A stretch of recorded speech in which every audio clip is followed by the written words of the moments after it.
তাকে আমরা প্রতিহত করব। সবাইকে জামাতে ইসলামকে সারা উপজেলার প্রত্যেকটা জায়গার সংগঠনের সকল নেতৃবৃন্দকে জামাতকে প্রতিহত করার জন্য উদাত্ত আহ্বান জানিয়ে আমি আমার সংক্ষিপ্ত বক্তব্য এখানে শেষ করছি। আল্লাহ হাফেজ। বাংলাদেশ জিন্দাবাদ। জিন্দাবাদ। আগামী দিনের রাষ্ট্রনায়ক তরুণের আমরা তারেক রহমান জিন্দাবাদ। সংগ্রামী বন্ধু আমার, এ পর্যায়ে বক্তব্য রাখবেন বারবার কারা নির্যাতিত নেতা, বিএনপির দুঃসময়ের কান্দারি, যে কোনো সময় যে কোনো মোকাবেলায় যে নেতা আমাদের আশীর্বাদ দেন এবং আমাদের উৎসাহ দেন, তিনি উল্লাপাড়া উপজেলা এক গভর্নমেন্ট শ্রমিক ইউনিয়নের সংগ্রামী আহ্বায়ক ও সিরাজগঞ্জ জেলার স্বেচ্ছাসেবক দলের সংগ্রামী যুগ্ম আহ্বায়ক বড় ভাই সাইফুল ইসলাম বাবলু ভাই।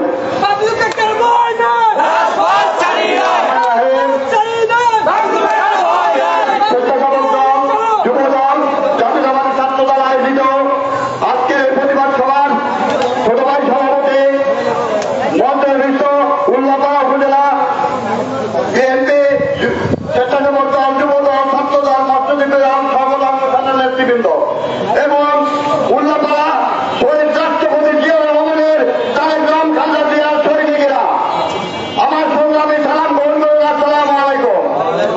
আমার বলার কিছু নেই। গত বৃহস্পতিবার সন্ধ্যায় জামাতের গুন্ডা বাহিনী যারা পৌর টার্মিনালে শ্রমিক ইউনিয়নের অফিস ছিল, সেই অফিস বেআইনিভাবে দখল করে শহীদ রাষ্ট্রপতি জিয়াউর রহমানের, বেগম খালেদা জিয়ার, তারেক রহমানের ছবি ভাঙিয়ে ফেলে তালা মারিয়া ওরা মিছিল করা শুরু করে। তখন আমাদের নেতা ইখতিয়ার হোসেন লাবলুর নেতৃত্বে সেটাকে প্রতিহত করায় এবং তারা দ্বন্দ্ব বিতর্কে জড়িয়ে যায়। তখন উল্লাপাড়া উপজেলা বিএনপির সদস্য সচিব আজাদ হোসেনের কাছে খবর যায় যে অফিস যখন ছবি ভাঙিয়ে তারা তাণ্ডব সৃষ্টি করতেছে। তখন সে উপস্থিত হওয়ার সঙ্গে সঙ্গে তারা যার যার মতো এবং আমি সম্পর্কে আমি উপস্থিত হই নেতৃবৃন্দকে নিয়ে তারা উপায়ে আমার কথা মতো চলে যায়। চলে যাওয়ার পরে প্রশাসনকে বলতে চাই, ওখান থেকে আসিয়া বেঙ্গল হসপিটালে কারা কারা ওখানে মিটিং করেছে, দালাল রাত মিটিং করেছে, জামাত শিবির মিটিং করেছে। আপনারা 2 দিনের ভিতর এই খবর দেখে পুলিশ থেকে যদি আসামিদের গ্রেফতার না করা হন, আমরা পুলিশকে ফেলে আমরা খেলতে খেলতে এটা হয়েছি। আপনারা যদি খেলা শুরু করেন,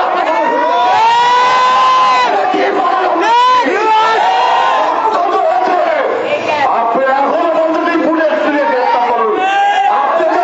আপনি তো আমরা জানি, জাতীয়তাবাদী দল জানে, তারেক রহমানের কর্মীরা জানে, আপনাদের সাথে হেলছি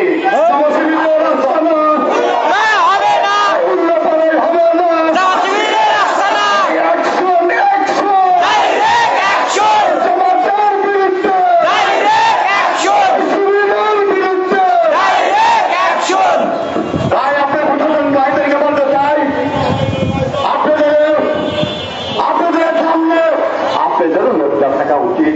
আপনাদের সামনে আপনাদের ইচ্ছাদের কারণে গ্রেপ্তার করা উচিত।